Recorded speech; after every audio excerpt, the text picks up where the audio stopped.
दोस्तों, वीडियो में आगे बढ़ने से पहले मेरी आपसे एक छोटी सी रिक्वेस्ट है, निवेदन है, अपील है कि अगर अभी तक आपने चैनल सब्सक्राइब नहीं किया है तो सब्सक्राइब करके हमारे मनोबल में वृद्धि करें और साथ ही बेल आइकन भी प्रेस करके ऑल पे सेट करें ताकि आपको आगे आने वाले नोटिफिकेशंस भी तुरंत मिलती रहें।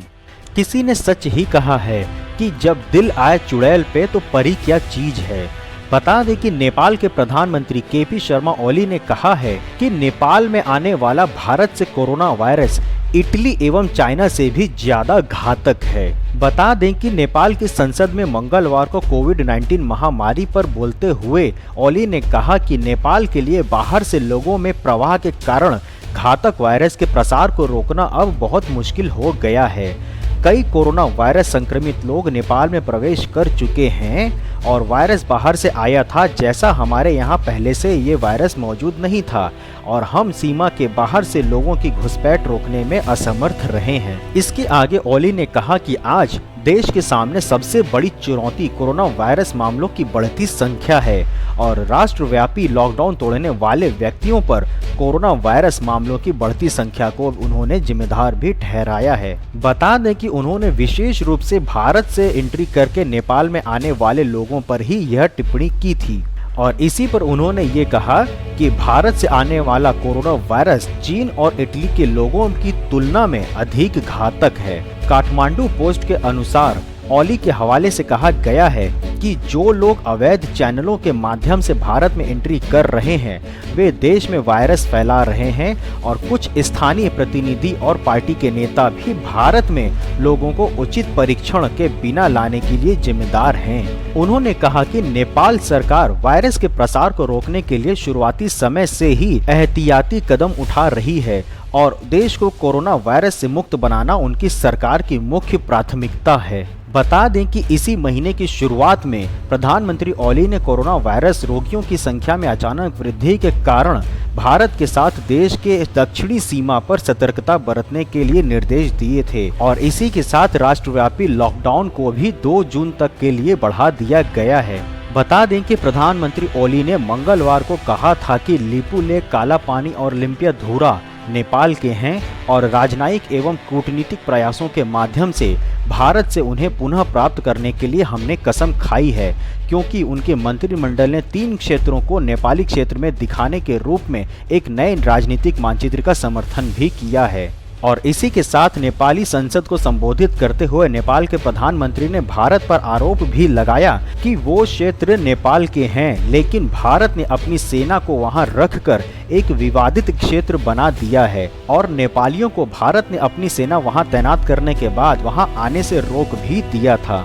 यहाँ पर हम बता दें कि नेपाल और भारत के बीच विवादित सीमा क्षेत्र काला पानी के पास लिपुलेख दर्रा एक पश्चिमी बिंदु है। भारत और नेपाल दोनों ही इस काला पानी को अपने क्षेत्र का एक अभिन्न हिस्सा मानते हैं। भारत उत्तराखंड के पिथौरागढ़ जिले के हिस्से के रूप में और वहीं नेपाल धारचूला जिले के हिस्से के रूप में इसे अपना मानते हैं। हालांकि भारत की तरफ से कहा गया है कि उत्तराखंड में पिथौरागढ़ जिले में हाल ही में जो सड़क का उद्घाटन किया गया है वो सड़क का क्षेत्र पूरी तरह से भारत के अपने क्षेत्र में स्थित है और इसी पर भारतीय सेना प्रमुख जनरल MM नरवणे ने चीन की ओर इशारा करते हुए कहा था कि जो सड़क भारत ने अपने सीमा क्षेत्र में लिपुलेख दर्रे से होते हुए कैलाश मानसरोवर के लिए नया उद्घाटन कर बनाया है, ये संभव है कि जो नेपाल इस पर विवाद एवं विरोध कर रहा है वो किसी और के इशारे पर ही हो रहा है। भारतीय सेना प्रमुख ने आगे ये भी कहा था कि भारत और नेपाल के बीच क्षेत्र और सड़क के बीच कोई विवाद है ही नहीं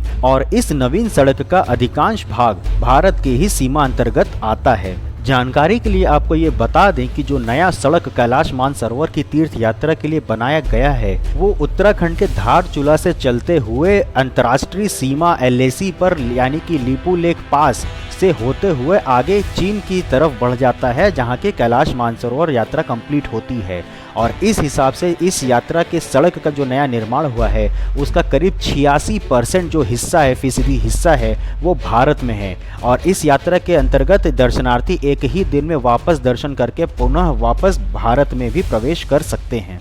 और अब हम बात करते हैं आज के इस न्यूज़ की एनालिसिस की, यानी कि विश्लेषण।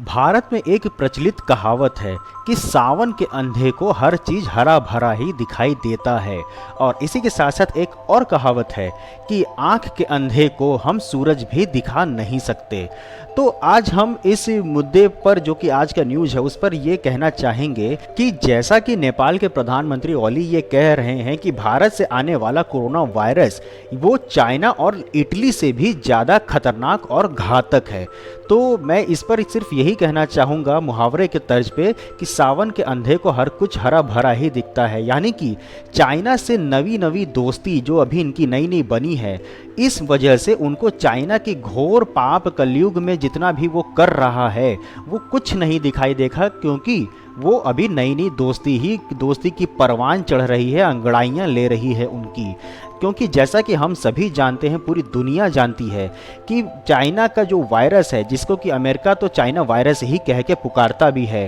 और चाइना के छोटे बड़े दोस्त से लेकर बड़े बड़े देशों तक हर कोई, दुनिया के करीब 115 देश इस समय चाइना के इस वायरस यानी कि कोरोना वायरस के खिलाफ, चाइना के खिलाफ महाभियोग भी चला रहे हैं और जांच की मांग भी कर रहे हैं, वो भले ही क्यों ना ऑस्ट्रेलिया हो या फिर यूरोपियन कंट्रीज़ या फिर अमेरिका और अफ्रीका। और अब बात करूंगा इस पे कि जो दूसरा मुहावरा मैंने बोला था कि आंख के अंधे को सूरज भी नहीं दिखा सकते, तो कहने का मतलब ये है कि जब उन्होंने भारत को अपना दुश्मन ही मान लिया है, तो अब तो मैं कहूँगा कि अगर वहाँ पे आंधी तूफान भी आ जाए तो ये कोई कहना उनकी तरफ से स्टेटमेंट आ जाए कि इसके पीछे भी भारत का ही हाथ है, तो कोई गलत नहीं होगा।